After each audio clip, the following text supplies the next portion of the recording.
Hola a todos. En el anterior mensaje hablamos sobre dos actitudes farisaicas, que pueden ser actitudes muy sutiles que podamos muchas veces hacer sin darnos cuenta.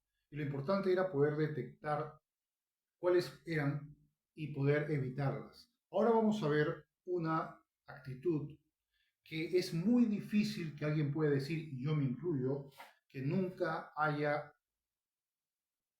hecho algo similar. Y vamos a ver ahora bastantes citas bíblicas donde Pablo se explaya de una manera bastante poderosa para explicarnos exactamente en qué consiste esta actitud. Él no le denomina farisaica, pero tiene una extraordinaria relación con lo que hacían los fariseos. Recordemos que el mismo Pablo, escuchen bien, el mismo apóstol Pablo era un fariseo. Por supuesto que él había renegado de muchas de esas actitudes y por eso en sus epístolas él va a criticarlas. Y uno de los principales críticos de las actitudes farisaicas y de los mismos fariseos judíos, por cierto, fue el propio Señor Jesucristo. En Mateo hay un discurso de Jesús con 8 puntos donde Jesús les critica a estos señores. Pero por supuesto lo que hagan estos fariseos o lo que incluso hicieron los fariseos cristianos en la posteridad no es el mensaje al cual estoy ahora dedicado, sino solamente aquellos fallos que los creyentes nacidos de nuevo pueden caer sin darse cuenta, simplemente por desconocimiento de este tipo de fallos, de actitudes que no son convenientes tener y que pueden afectar a otros de una manera bastante negativa. Por lo tanto, es bueno conocerlas. Ahora vamos a ver en esta segunda parte solamente una actitud que es muy frecuente, y es cuando las convicciones personales se convierten en doctrina y en tema de discusión o de debate o incluso de desencuentro con otros hermanos.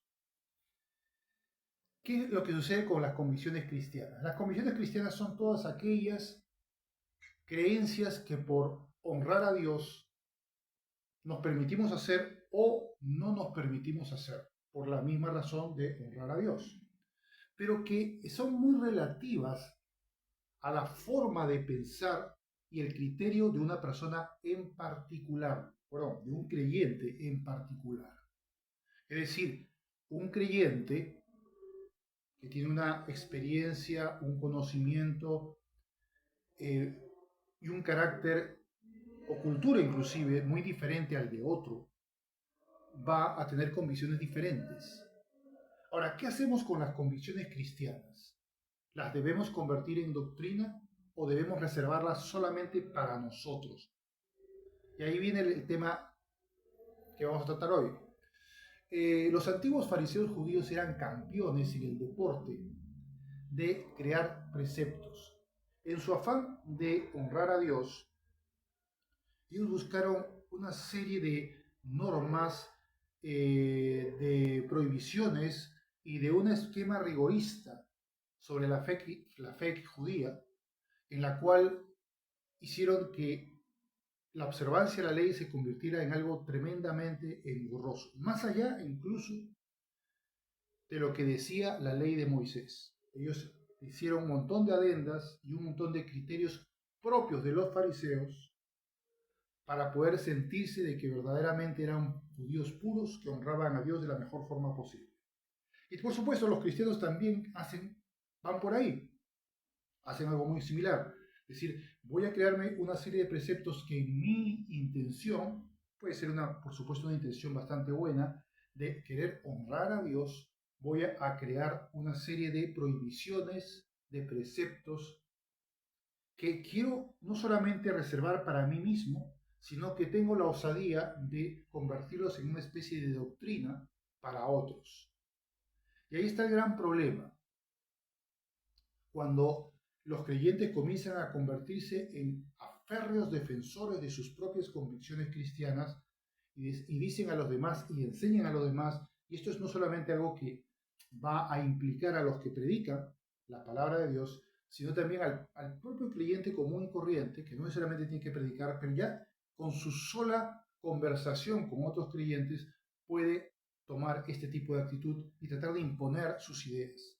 Y enfrancarse en discusiones con otros para tratar de demostrarle que su posición o su convicción es la correcta, es la bíblica, es la que verdaderamente honra a Dios y que el otro esté equivocado y viceversa. Y el otro va a hacer exactamente lo mismo y le va a decir que no, al contrario, tú estás equivocado, yo tengo la razón. Y van a enfrascarse porque son cosas que no están explícitamente definidas en la palabra de Dios. O sea, no es que haya un pasaje que lo diga con toda claridad. Por supuesto que en la Biblia vamos a encontrar las normas que lo van a conducir para poder detectar lo que es bueno y lo que es malo, el bien y el mal. Y eso es muy sabio, por eso conocer las escrituras a fondo, para siempre estar apercibidos de lo que es correcto y de lo que Dios quiere y de lo que Dios no quiere. Por lo tanto, pero hay entendimientos particulares que se quieren sobreimponer a esto que dice la Biblia, y aunque la Biblia no diga nada sobre eso, ellos pretenden decir, no, para mí esto es malo, para mí esto es permisible. Y ahí está el problema. Bien, vamos a ver un pasaje, hay varios pasajes, vamos a ver el capítulo 14 de Romanos, otro pasaje en el capítulo 10 de 1 Corintios, un pasaje del capítulo 8 incluso que va a explicar lo que dice el del 10, o lo que dice aquí mismo, y también uno pequeñito de Colosenses capítulo 2, y también un criterio de Pablo en el capítulo 7 de 1 Corintios. O sea que son varios pasajes, no solamente uno, que vamos a abordar este tema, y que la Biblia misma, y Pablo, generalmente Pablo, nos va a señalar cuál es el criterio correcto. ¿Qué debemos hacer en estos casos? ¿Cómo podemos evitar caer en esta actitud farisaica tan común, en la que prácticamente nadie puede decir que no haya caído nunca en ello? Yo me incluyo. Ahora, pero cuando ya lo sabemos, caer en esto, digamos que no sería lo correcto porque ya sabes lo correcto, ya sabes cuál es la actitud. Y esto está dedicado precisamente para que como cristianos maduremos y entendamos cuáles son las actitudes correctas y qué cosas debemos evitar en nuestras relaciones con los demás y en nuestro criterio personal sobre lo que es correctamente honrar a Dios de una u otra forma. Bien, vamos a ver al capítulo 14 desde el inicio. Realmente todo el capítulo 14 es necesario leerlo porque nos enriquece en este tema. Dice lo siguiente, el verso 1, recibid al débil en la fe, pero no para contender sobre opiniones. Aquí, obviamente, cuando habla de débil en la fe, ya surge la pregunta, pero ¿a qué se refiere Pablo con que determinados creyentes sean débiles en la fe? ¿Y qué es ser fuerte en la fe según Pablo? Ahora, yo no voy a dar una respuesta a esta pregunta, sino la vamos a ver en el capítulo 8 de 1 Corintios, que lo vamos a ver más adelante. Vamos a leer primero el pasaje y luego explicamos este detalle con el cual empieza Pablo el pasaje. Repito, dice, recibid al débil en la fe, pero no para contender sobre opiniones. Porque uno cree que se ha de comer de todo, otro que es débil come legumbres. Fíjense que aquí está hablando principalmente de temas de comida. ¿Por qué era relevante explicarle a la iglesia de Roma estas cosas? Recordemos que en Roma la iglesia estaba compuesta de gentiles y de judíos. Y recuerden que los judíos tenían normas estrictas sobre qué alimentos comer y qué alimentos están prohibidos comer. Por lo tanto, habían dos culturas que iban a tener choques de opiniones distintas. Los gentiles, habituados muchas veces a la cultura pagana de Roma, y los judíos, habituados a la cultura de la ley mosaica, evidentemente. Entonces, aquí principalmente va a hablar de temas de comida, pero esto es extrapolable, y luego Pablo mismo lo va a hacer, a otro tipo de opiniones sobre distintas cosas que se pueden hacer o dejar de hacer. Entonces aquí dice Pablo, el que come no menosprecie al que no come, y el que no come no juzgue al que come, porque Dios le ha recibido. Entonces aquí vemos dos actitudes distintas que podemos tener en relación a un punto, comer algo. Y el que no come puede que menosprecie al que come y diga qué pecador que eres. ¿Cómo puedes pecar comiéndote eso? Y el otro puede decir, pero qué tontorro eres, porque es que eres tan rigorista que te niegas a comer algo que realmente no tiene ningún sentido que te prohíbas comerlo. Y ahora vamos a ver por qué explica eso Pablo. Entonces hay dos actitudes. Y ¿no nos recuerda nuestra propia memoria si en el pasado alguna vez hemos discutido por temas similares? Yo creo que sí. Yo creo que si somos honestos vamos a reconocer de que nosotros también hemos incurrido en ese enfrascarnos en debates sobre ciertas cosas como si pudiéramos ejercer un principio de doctrina con lo que es nuestra convicción personal y el otro hiciera lo mismo. Y luego viene la batalla entre los dos. Pero eso es lo que Pablo dice, no lo hagan. Ni tú menosprecies al otro, ni tú juzgues al otro como que es un pecador, o que incluso hasta el punto de decir, este no es hijo de Dios. Hay casos así. Fíjense lo que continúa Pablo. Dice, ¿tú quién eres que juzgas al criado ajeno? ¿Para su propio Señor está en pie o cae? Su misión es honrar a Cristo, no a los seres humanos. Y él en su criterio busca eso. Todo creyente busca eso. Luego dice, continúa diciendo el pasaje, pero estará firme porque poderoso es el Señor para hacerle estar firme. Uno hace diferencia entre día y día, fíjense que ahora ya no habla de comida, otro juzga iguales todos los días. Y esto tiene mucho que ver con el tema del día de adoración a Dios, que gran parte de la mayoría de cristianos es el domingo, pero los adventistas es el día sábado. Ellos tienen un énfasis sobredimensionado sobre ese punto, de tal manera que cuando te dicen, cuando evangelizan, dicen, recibe a Jesucristo como tu Señor y Salvador y respeta el día sábado. Hasta tal punto han recibido esa instrucción desde el siglo XIX que le dan una dimensión absolutamente como una convicción no fundamentada en la Biblia realmente, aunque ellos digan que no, que esto viene del Shabbat judío, pero ya los cristianos no estaban obligados a seguir las normas religiosas, las leyes nacionales de los judíos. O sea que por ahí fracasa su criterio. Y aquí lo está diciendo claramente, y lo va a repetir también en Colosenses cuando lo veamos. Dice, uno hace diferencia entre día y día, otro juzga iguales todos los días. Ahora dice, cada uno esté plenamente convencido en su propia mente.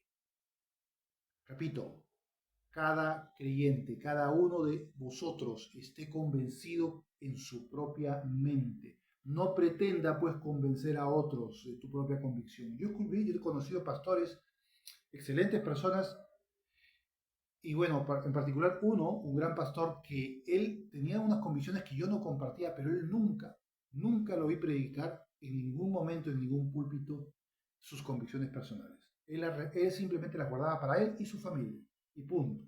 Nunca hizo doctrina de sus propias convicciones. Y eso me parece un ejemplo importante a seguir. Luego dice el pasaje, el que hace caso del día, ¿para qué lo hace? Para el Señor. Y el que no hace caso del día, para el Señor no lo hace. O sea que el asunto importante no está en el día mismo, sino en que el creyente que lo hace para el Señor o para el Señor no lo hace. Allí está el criterio correcto. ¿Qué es lo que tú entiendes en tu particular entendimiento que debes de hacer? Y eso es para el Señor, para agradar al Señor. Y los seres humanos no tenemos los mismos criterios, ni las mismas ideas, ni la misma cultura. Por lo tanto, habrán diferencias y habrá que respetarlas. No hacer las doctrinas, sino respetarlas. Dice luego el pasaje, el que come, para el Señor come, porque da gracias a Dios, y el que no come, para el Señor no come y da gracias a Dios, porque ninguno de vosotros vive para sí y ninguno muere para sí. Aquí viene este pasaje tan precioso, muy citado muchas veces, que dice, pues si vivimos, para el Señor vivimos, y si morimos, para el Señor morimos. Así pues, sea que vivamos o que muramos, del Señor somos.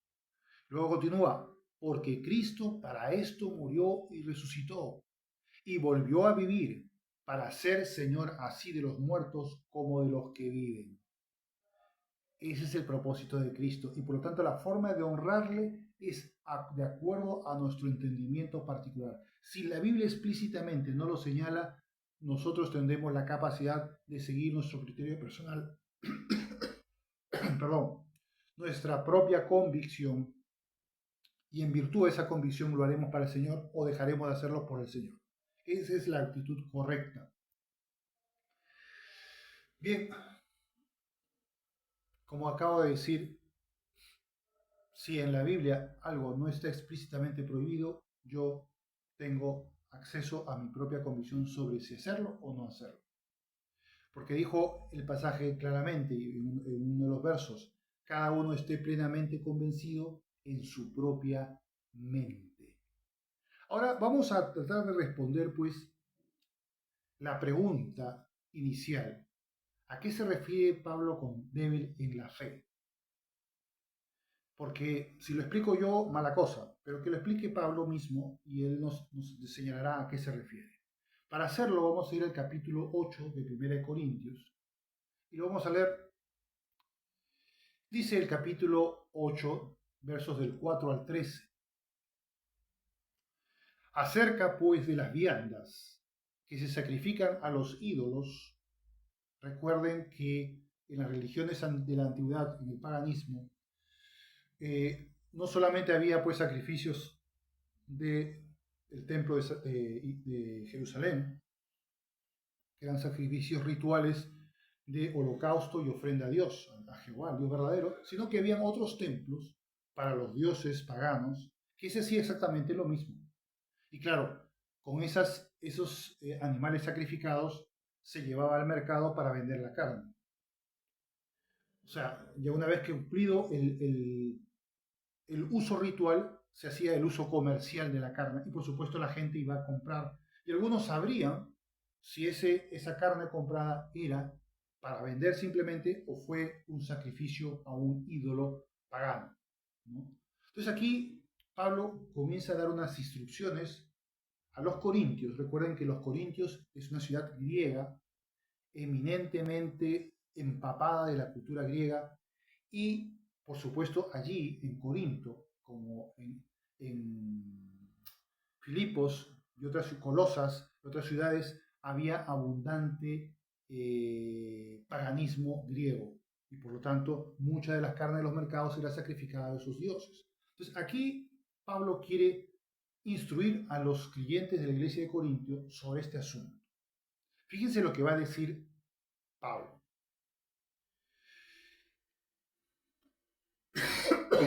Repito. Acerca pues de las viandas que se sacrifican a los ídolos, sabemos que un ídolo nada es en el mundo. Aquí está hablando del entendimiento de Pablo. Mira, yo sé que esos animales sacrificados a esos farsantes, dioses farsantes, que son simplemente o invenciones humanas o incluso también algunos son demonios, pero al fin y al cabo para mí no tiene ningún valor alguno el que se haya matado ese animal por ese ídolo. Y esa carne para mí es simplemente carne. Eso habla de su entendimiento. Por eso dice, sabemos que un ídolo nada es en el mundo y que no hay más que un Dios, dice el pasaje.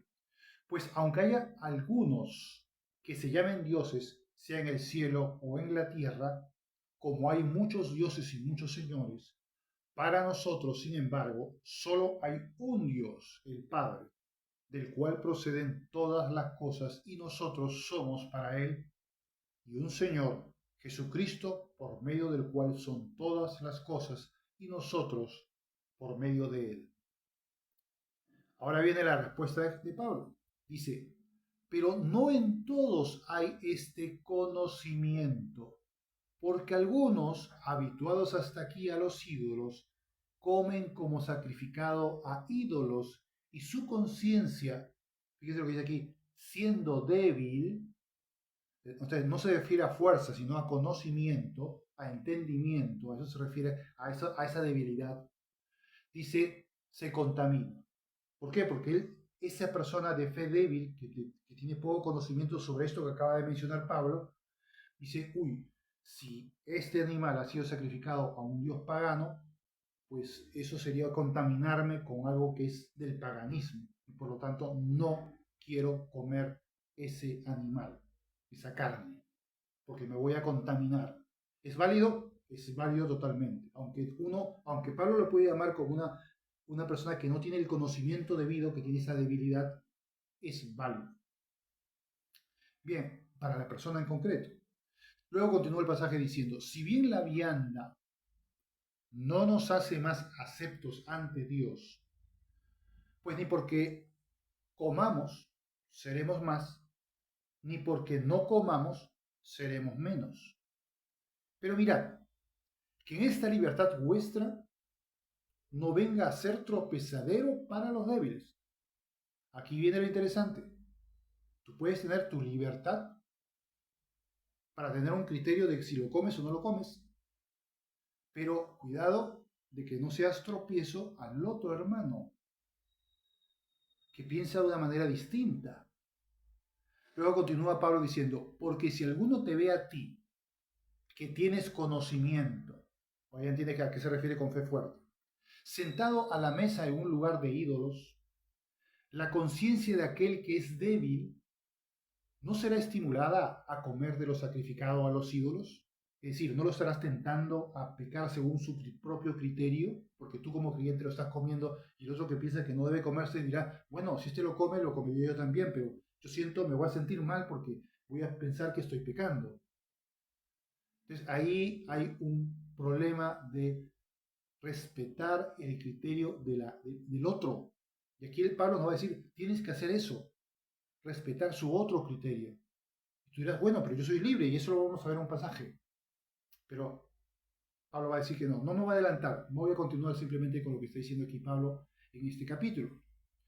Dice, ¿no será estimulada a comer de los sacrificados a los ídolos esta persona? Y por el conocimiento tuyo se perderá el hermano débil por quien Cristo murió. De esta manera, pues, pecando contra los hermanos e hiriendo su débil conciencia, contra Cristo pecáis. Fíjense lo grave que puede ser esto.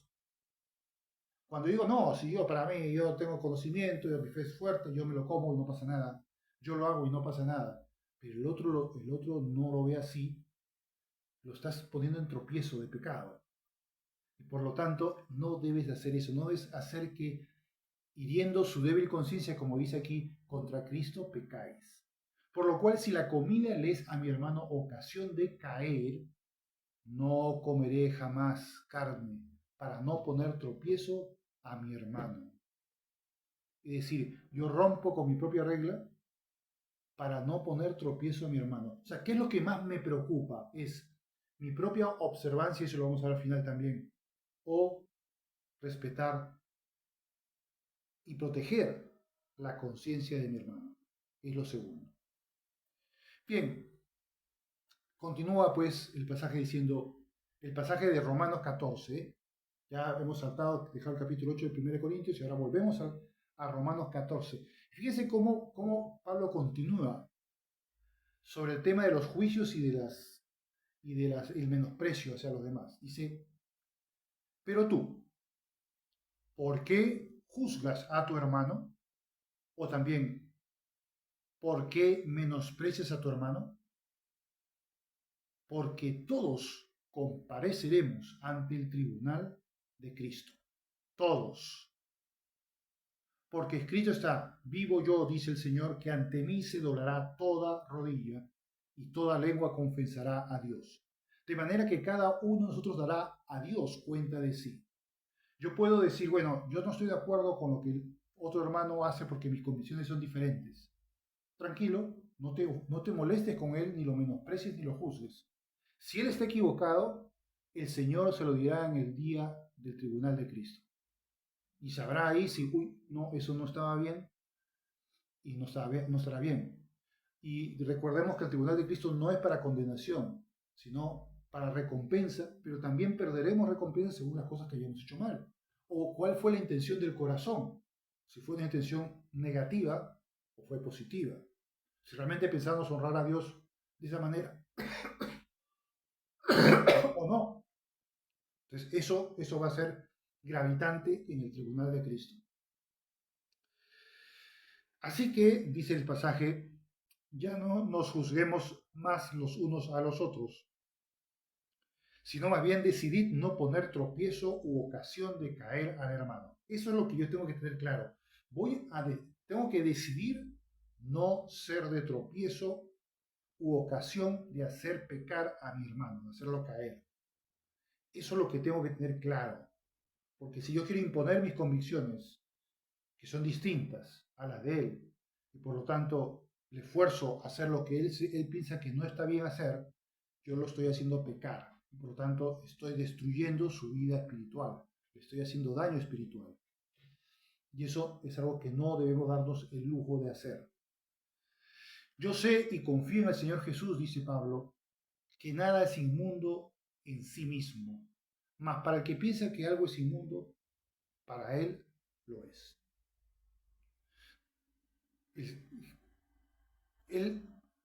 Pablo dice, bueno, yo en mi conocimiento, yo sé que hay muchas cosas que son lícitas, pero si para alguien eso que para mí es lícito, piensa que es ilícito, pues para él lo es. Y tengo que respetarlo. Y eso es muy importante que nosotros hagamos, respetar esas convicciones distintas a las nuestras. Bien, vamos otra vez a ver pues los últimos pasajes del capítulo 14 para ya dejar este pasaje una vez terminado. Dice luego, pero si por causa de la comida tu hermano es contristado, es decir, entristecido, ya no andas conforme al amor. No hagas que por la comida tuya se pierda aquel por quien Cristo murió. No sea pues vituperado vuestro bien, porque el reino de Dios no es comida ni bebida, sino justicia, paz y gozo en el Espíritu Santo. Porque el que en esto sirve a Cristo agrada a Dios y es aprobado por los hombres, así que sigamos lo que contribuye a la paz y a la mutua edificación. No destruyas la obra de Dios por causa de la comida. Todas las cosas, la verdad, son limpias, pero es malo que el hombre haga tropezar a otros con lo que come. Bueno es no comer carne, ni beber vino, ni nada en que tu hermano tropiece o se ofenda o se debilite.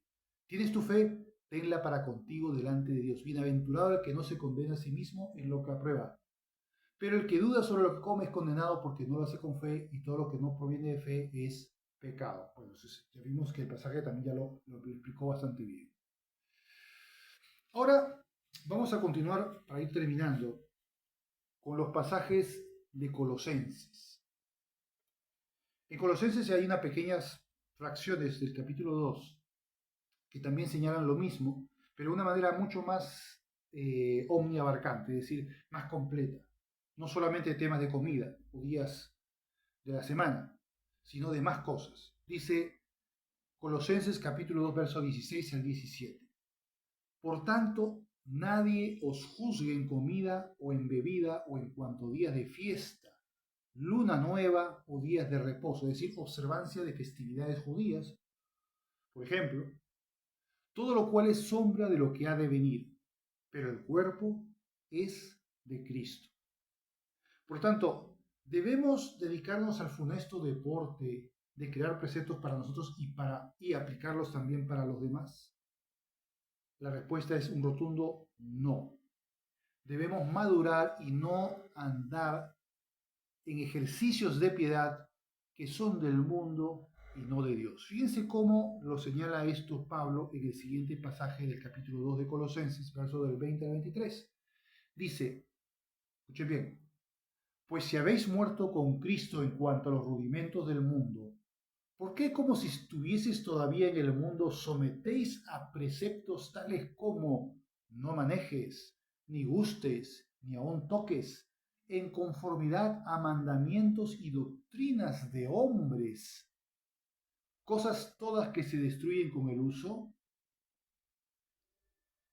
Estamos hablando de mandamientos y doctrinas de hombres, es decir, que no han sido inventadas por Dios y no están en su palabra, sino que han sido inventadas por personas que, pretendiendo honrar a Dios con su rigorismo o con sus preceptos y convicciones personales, quieren también hacer que otros las cumplan. Y eso no debe hacerse. Eso es algo que no tiene valor. Y lamentablemente a lo largo de la historia de la fe cristiana ha habido mucho de eso, de generar preceptos que se han convertido en elementos fundamentales de doctrina que hasta el día de hoy todavía algunas religiones más antiguas todavía están aferradas a ellas y no salen, y no salen.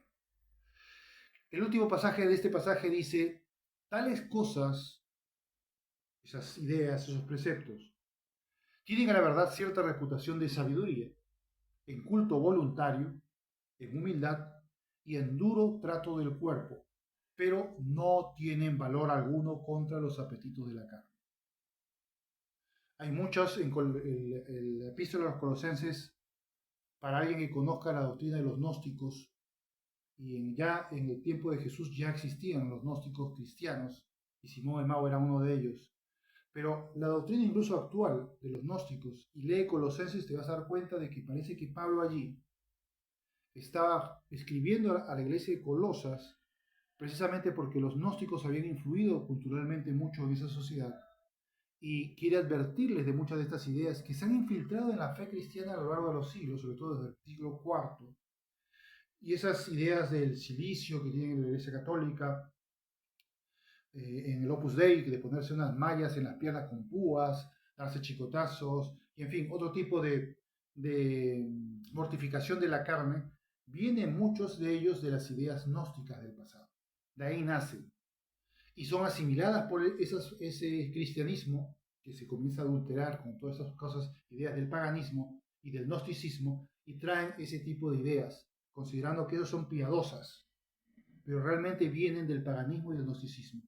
Incluso en 1 Timoteo al final le dice Pablo a Timoteo, cuídate de la falsa ciencia, que traducido correctamente es de la falsa gnosis, según la cual muchos han caído en ella. Es decir, que esas ideas efectivamente estaban haciendo bastante daño, y cuando lees el epístola de los Colosenses te das cuenta que quiere Pablo advertirles, porque eso de culto voluntario, humildad y duro trato del cuerpo era muy típico de ellos. Pero dice Pablo, esas cosas son puras tonterías que no tienen valor alguno contra los apetitos de la carne. Es decir, para tu fe espiritual, para tu edificación espiritual, no sirven absolutamente para nada. Y eso es muy importante destacarlo. Aquí Pablo está diciendo, no sigan esas cosas, definitivamente. Bien, ahora, hay algo también muy interesante que nos señala Pablo en la primera epístola a los Corintios. Y es importante verlo ahora porque Pablo nos quiere ayudar a aplicar ciertos criterios para definir nuestras propias convicciones cristianas.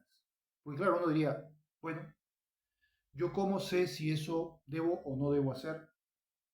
Si debo considerarlo bueno o debo considerarlo malo, si la Biblia explícitamente no lo señala. ¿Qué criterios debo de yo aplicar para poder evaluar y poder formar mis propias convicciones, que pueden ser mis propias convicciones y no las del otro, y tengo que reservarlas para mí mismo, evidentemente? Pero con todo, ahí nos dice, bueno, ¿qué debo de hacer? Vamos a ver, pues, esto es muy cortito, 3. Incluso 2 de ellas están en un mismo verso, el verso 23 del capítulo 10 de 1 Corintios. Y la otra está en el verso 12 del capítulo 6 de 1 Corintios. Vamos a ver, pues, cuáles son. La primera es cuando Pablo dice, todo me es lícito, pero no todo conviene. Es decir, no significa que esas cosas estén prohibidas para que yo las pueda hacer. Yo las puedo hacer. Pero debo de evaluar, conviene que las haga para mi propia edificación cristiana, o incluso conviene que lo haga si es que al hacerlo voy a hacer tropezar a mi hermano. Si yo veo que voy a hacer tropezar a mi hermano, como ya lo hemos visto en los pasajes anteriores, ¿qué voy a determinar? Mejor no lo hago. ¿Se dan cuenta? ¿Por qué? Porque puedo hacer tropezar al otro hermano. O me puede hacer algún tipo de daño personal a mí. No me conviene. No necesariamente el tema moral, puede ser tema sanitario inclusive. Y vamos a ver que voy a poner varios ejemplos. Por ejemplo, el tema del cigarrillo. El cigarrillo sabemos que no hay ninguna parte en la Biblia que diga no fumarás. Pero sin embargo, muchos lo consideran como pecado. Pero realmente no es un pecado moral, es un pecado sanitario, por así, si podemos llamarlo así. Porque en realidad lo que pasa es que no te conviene contaminarte los pulmones para que luego te dé un cáncer de pulmón y te mueras antes o te podrías morir poquitos años después. Y te está haciendo daño, te está envenenando poco a poco, entonces no te conviene. Luego vamos a ver también en la tercera, este mismo ejemplo también, porque también se aplica ahí. Y hay cosas que podemos hacer, pero también podemos perjudicarnos a nosotros. El segundo criterio de Pablo dice, todo me es lícito, pero no todo edifica. Hay cosas que pueden perjudicar mi propia vida espiritual, qué cosas estoy viendo, qué medios estoy usando para ver información, que puede haber contenido que pueda ser perjudicial para mi vida moral. Entonces no todo edifica. Hay algunas cosas que debo tener ciertos criterios para saber, eso mejor no lo voy a ver. Esto sí, esto es información. Poder elegir qué información, no la que me llegue intempestivamente o que pueda perjudicar mi vida espiritual, voy a ver o a leer o a escuchar. ¿Se dan cuenta? Hasta, pudiendo incluso hasta meternos en los tipos de música, porque hay muchos tipos de música que son también muy asociados a formas pecaminosas también, y otras que son músicas más, no tienen ese problema. Y por supuesto hay gente también en el tema musical que también es bastante restrictiva y otras que son más laxos, perdón, en el sentido de que, bueno, no tienen mucho problema. Pero también hay alguno que puede decir, bueno, ese tipo de música y con esas letras, imagínate que estés buscando reggaetón, ya sabes que el reggaetón es pues una música con unas letras calamitosas y aparte que es una música espantosa. Pero suponte que quiere hacer reggaetón cristiano. Yo he escuchado por algunos que hacen reggaetón cristiano, pero poner una música asociada a un tipo, y eso es por lo menos mi idea personal, ¿no? Si alguien tiene otra idea diferente, bueno, la respeto, ¿no? Es una idea personal, pero va asociado pues a una música que está a otro tipo de contenido. Entonces, puede para mí no ser evidentemente algo edificante de escuchar ese tipo de música. Definitivamente, mucho de los problemas de la juventud está por el tipo de música que escuchan y por las letras asociadas a esos tipos de música. Es algo verdaderamente destructivo. Por tanto, no es que haya una prohibición explícita en la Biblia, no escucharás ese tipo de música, o el reggaetón, o la bachata, o qué sé yo, tontería y media. Pero tú puedes evaluar como criterio en tu madurez cristiana y decir, no, ese tipo de música no es conveniente. En este caso, ahora podemos decir, también lo podemos ver que va a ser perjudicial para otros. Ahí sí podemos decir, bueno, podemos enseñar eso. ¿Por qué? Porque sabemos explícitamente que va a hacer daño a otros y decirles a los otros también. Es una salvedad que sí podemos aplicar aquí, porque ya no depende tanto de lo que, de mi criterio personal, sino porque verdaderamente eso va a hacer daño a otros. Entonces ahí sí puedo yo aconsejar, no como una norma, no como un precepto, sino como un consejo, eso te va a hacer daño, no te va a edificar y no te va a convenir. Por lo tanto, eso lo podemos aplicar también, incluso para otros, si sabemos explícitamente que eso efectivamente va a hacer daño. Entonces ya ahí sí ya puedo yo pasar de ese límite del respeto a una convicción distinta, si yo sé que esa convicción a ese hermano no le va a convenir ni le va a edificar.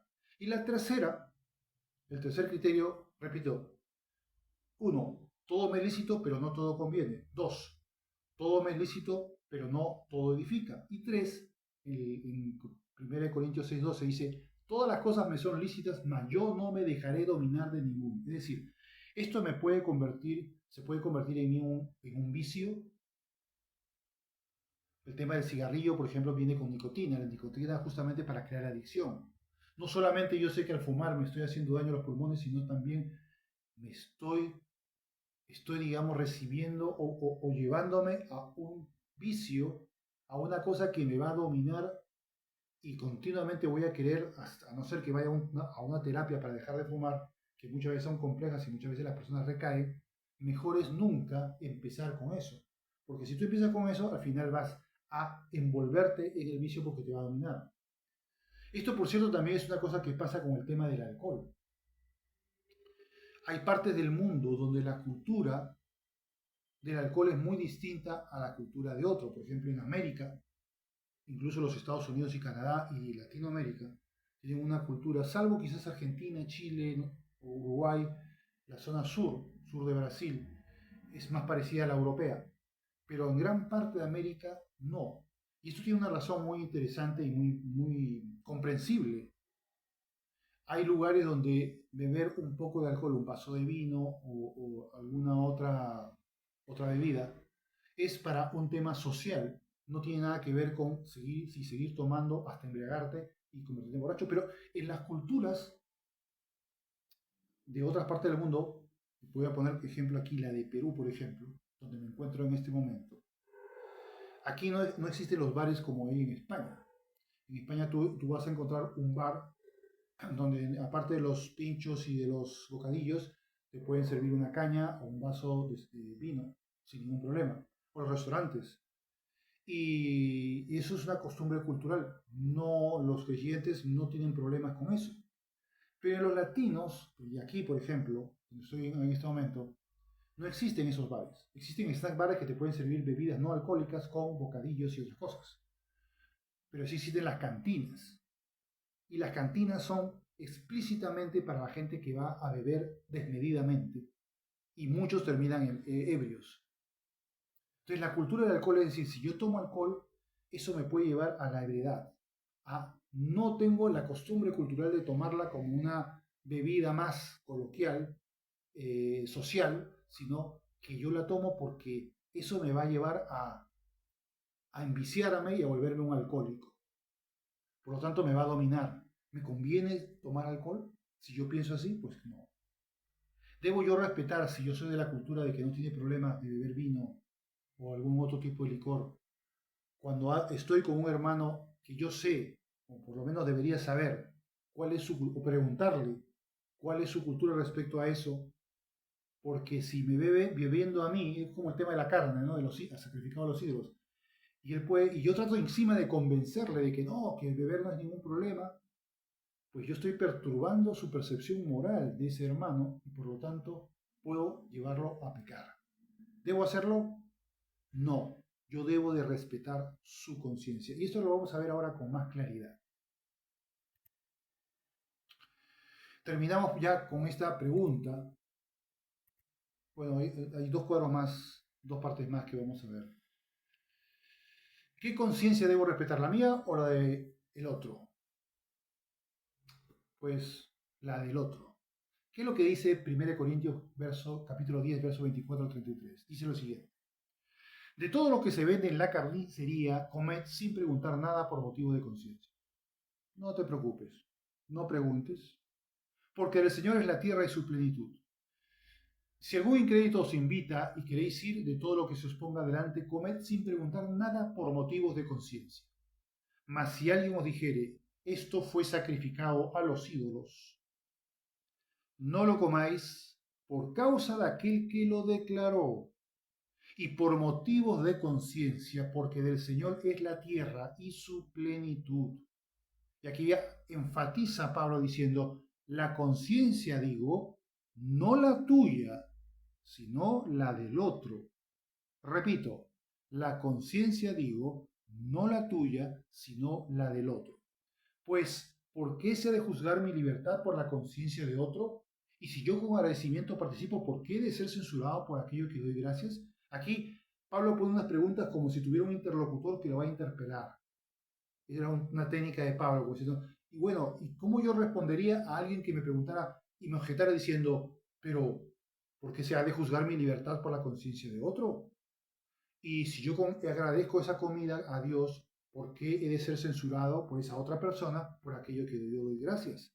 Y responde Pablo diciendo, si pues coméis o bebéis o hacéis otra cosa, hacedlo todo para la gloria de Dios. No seáis tropiezo ni a judíos ni a gentiles, ni a la iglesia de Dios, como también yo en todas las cosas agrado a todos, no procurando mi propio beneficio, sino el de muchos, para que muchos sean salvos. Repito, no procurando mi propio beneficio, sino el de muchos, para que sean salvos.